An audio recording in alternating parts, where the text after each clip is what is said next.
Learning to swim in Swaziland. Learning to swim in Swaziland. A child's eye view of a southern African country. By Nila K. Leigh. This book is dedicated to my grandfather Vic and to Duduzao plus Lizzie, my best African friends. Me and my two best friends on the beach at the Indian Ocean.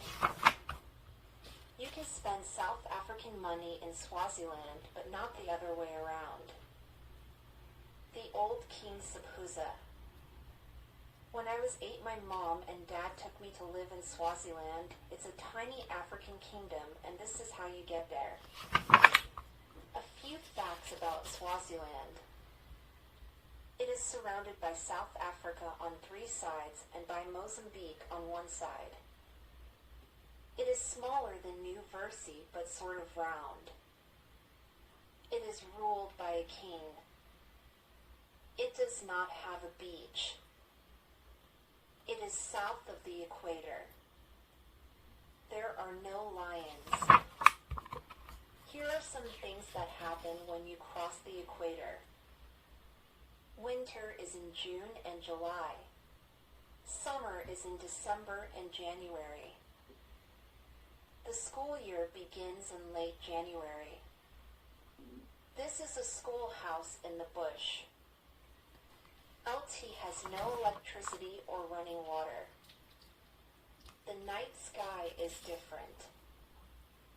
The stars are brighter and the milky way is fancier.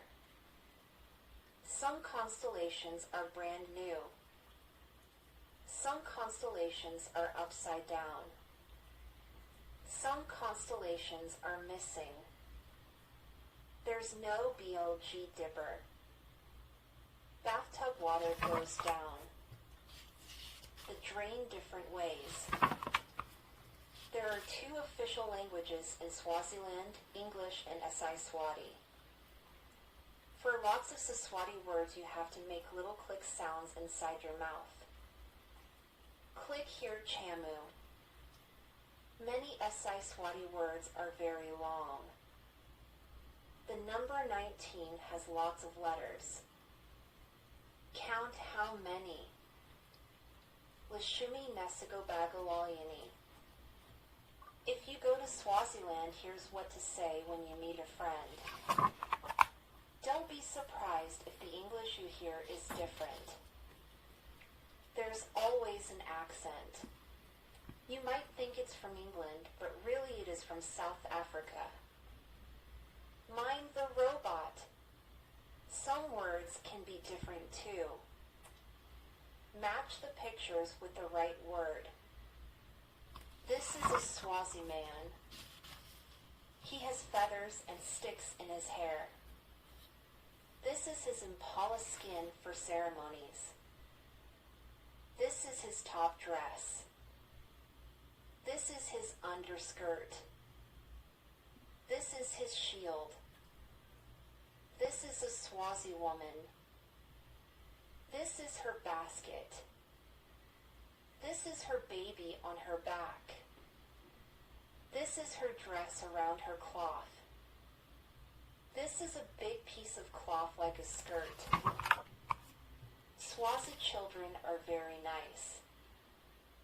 Here are some interesting things you might not know. Both girls and boys have their heads shaved for all the time they are in school until they are grown up.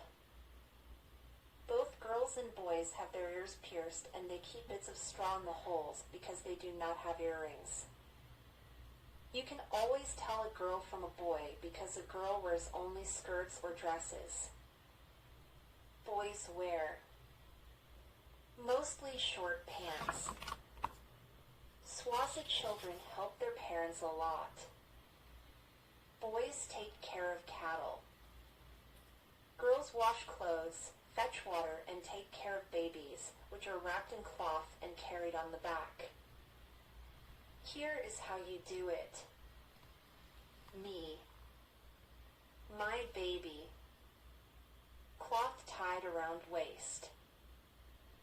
Please turn page. Oops. is hardly any television and there aren't really any toy stores. Swazi children like to make their own toys. Boys make cars with wire and squished up soda cans for wheels. Girls make jump ropes from tied together pieces of long grass. In the schoolyard, girls like to play clapping games. But don't think they will be the same as the ones you know. They are different. School starts at 8 o'clock a.m. and ends at 1 p.m. Before school begins, everyone stands outside and sings. Most schoolrooms have one teacher and 25 to 50 children. Once I went to a classroom with 200 children all squished onto skinny wooden benches. This girl is learning to read and to write English. Her other subjects are math and social studies.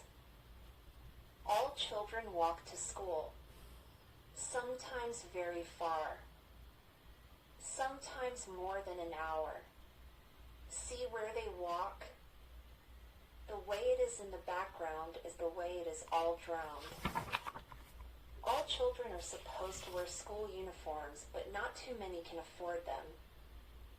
Here is a picture of me in my school uniform with my cat and 2 ordinary garden shales. Here is a good African hint for saving pencils. Cut your pencil in 3 small pieces. Take 1 piece of pencil and wear it on a string around your neck. That way, if you lose your pencil, you will be losing only 1/3 of it. Here is a Swazi family at home.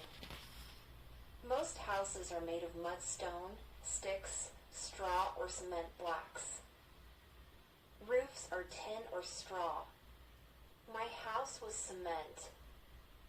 We had electricity and running water.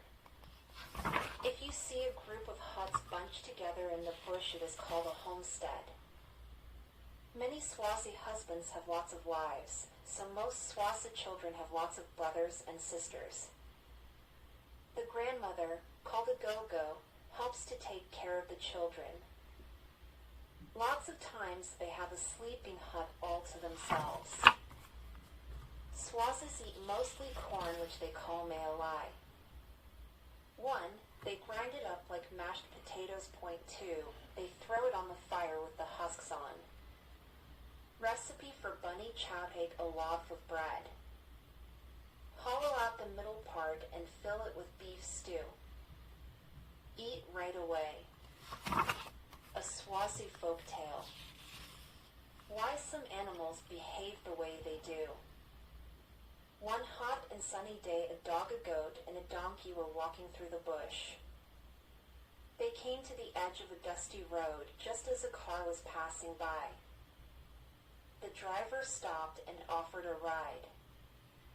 Well, as you can imagine, the hot and weary animals all sighed with relief and climbed aboard. They went a long way before the driver stopped the car and demanded 5 emelangeni apiece. The donkey paid his fare, climbed out of the car, and continued walking along the road. The dog handed the driver 10 emelangeni and asked for change.